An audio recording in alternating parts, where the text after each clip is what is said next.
Correct. I'm calling this the competitor name Swatter. And what I've simply done here is created a script that downloads the search terms from your campaigns over some desired time period, and then it queries the government database. So I'm using the UK here, because of course I live in the UK. And Companies House is where all businesses in the UK go to be born, right? They are registered there.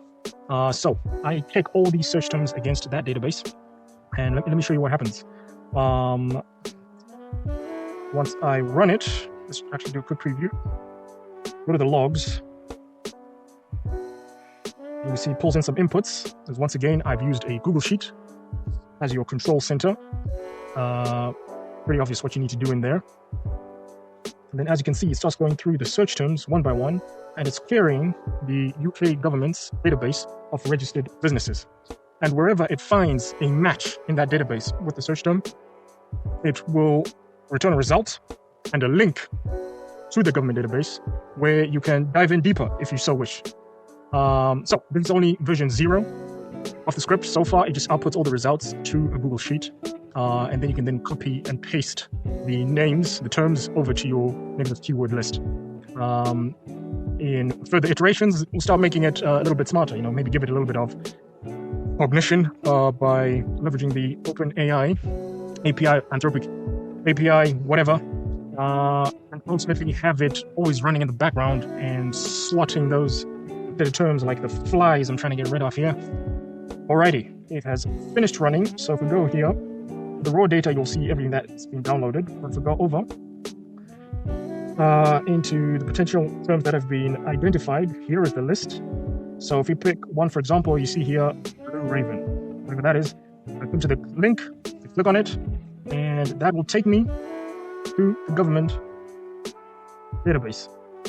And of course, this way you see there's still some work need to be done, like filtering on a specific SIC code, which is basically the sector code. So actually, let's look at one that is specifically mentions solar. And that'll take us here. There you go, creative solar energy. It's actually dissolved, it doesn't exist anymore, but guess what? There are people still searching for that. And you can see some of them actually get a few more impressions, but that is not a valid competitor name. You will find there are people who have chosen very SEO-like names for their businesses. Believe it or not, I found a company called Gym Near Me Limited. And then I found another one called Gyms Near Me Limited. Both dissolved now. But you'll get some nonsense coming up. Huh? You can just quickly mark whatever is true competitor, filter on it, copy and paste it over to your negative keyword list. So let me know if you guys are interested in testing that out. This is version 0, as I said. Also try to figure out if I can do something similar for the US or some US states, because I've got a bunch of US accounts that I cover. And then, yeah, let's work on this. Let's build it up. And there may be further work to be done. We could actually just use the government database to create a raw competitor term list. Apparently that is the database is quite large. In the UK, they're currently over 5.5 million registered active businesses. And that's quite a lot. Even on that government website there, you are limited in how much you can download as a CSV file. They also limit how much they even display on the website. But yeah, working on it. I think there's a smart way to automate dealing with annoying competitor terms, competitor searches. So, I don't know. How should I do this? You guys let me know. I suppose I could create a Google Doc with the script and then just make that shareable, whatever. Let me know what's best. Alrighty.